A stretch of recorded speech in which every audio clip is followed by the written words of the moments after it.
Wayne Madsen produced a stunning innings in difficult conditions to make sure that his Derbyshire side had the better of the opening day of their LV County Championship match with Leicestershire at Grace Road. Put in on a green pitch with plenty of assistance for the quick bowlers, the visitors lost Billy Godleman for a single in the fourth over of the match as Ben Rain won an LBW. Charlie Shrek was on in the 11th over and grabbed his 50th championship wicket of the season with his very first ball as Ben Slater chose the wrong delivery to leave alone.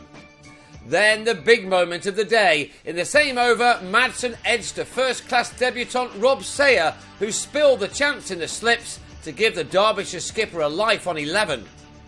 Shrek, to his credit, put that behind him and found enough movement to find the edge of Tilakaratne Dilshan's bat. He caught by Angus Robson. That left the visitors on 38 for 3, Dilshan gone for 4, and in some trouble, but Madsen began to settle in to play a phenomenal innings given the circumstances. While most of his teammates struggled, he picked off any loose ball and made the most of them too. Derbyshire would have been pleased to have lost only 3 wickets in the morning, but the afternoon session soon saw Alex Hughes nick off to Clint Mackay after making 23. A 9th boundary off his 109th delivery had Madsen at his 50, one made out of a total of 103 for 4. He would have hoped to make the most of such a start, and there followed a moment of fortune which allowed him to do so. He was caught off a no ball, one given after the bowler Mark Cosgrove knocked off a bail in his delivery stride. Instead, Shrek had Wes Durston taken behind on 8 at 118 for 5. Madsen had been on 54 when he had his moment of luck, and he certainly made the most of it. At times it looked as if he was playing a different game to the rest of his team, and he rarely missed out on any opportunity to hit a boundary. At last he found someone to stick with him, and that came in the form of Shiv Thakur. Back at the ground where he made his name, the 21-year-old produced some sweet shots as he scored 41, made out of a stand for the 6th wicket of 71. His smart innings was ended by Sayer, who grabbed the first wicket of his career as Thakur went too far across his stumps to be LBW at 189 for 6.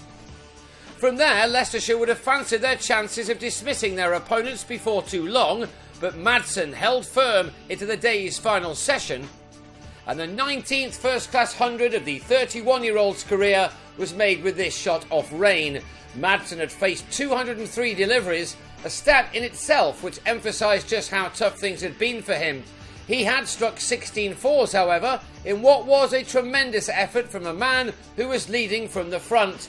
It was lovely to see too the applause from the fielding side, who appreciated his efforts. Leicestershire were probably sick of the sight of him by the end of the day though. Madsen continued along on his merry way with some top shots, dominating a 7th wicket partnership of 60 with Harvey Hussain, whose contribution to that was just a dozen. It took a stunning catch off screen from Andrea Agathangalu to see the back of him, Mackay the successful bowler. But on and on went Madsen, and his 150 was completed before the close. He had now been at the crease for 86 overs and had seen off 251 deliveries. That was his 22nd boundary and one of his best. The lower order for Derbyshire should take credit for sticking with him. Tony Palladino stayed with him for 43 minutes in making his 7 runs, his innings coming to an end as he was LBW to Rain. Mark Footitt may have dreamt of playing at Trent Bridge this week. Instead, left out of the final England team, he produced one of his better knocks with the bat, just to rub salt into Leicestershire's wounds. He struck a runner ball 21 before stumps were drawn. At the close, Derbyshire had managed to get to a total of 320 for 8, seemingly a big one, you would think, on this surface, and that was largely down to the magnificent Madsen, who will look to add more to his 164 not out when play resumes on the second morning. He has so far batted for 6 1/4 hours.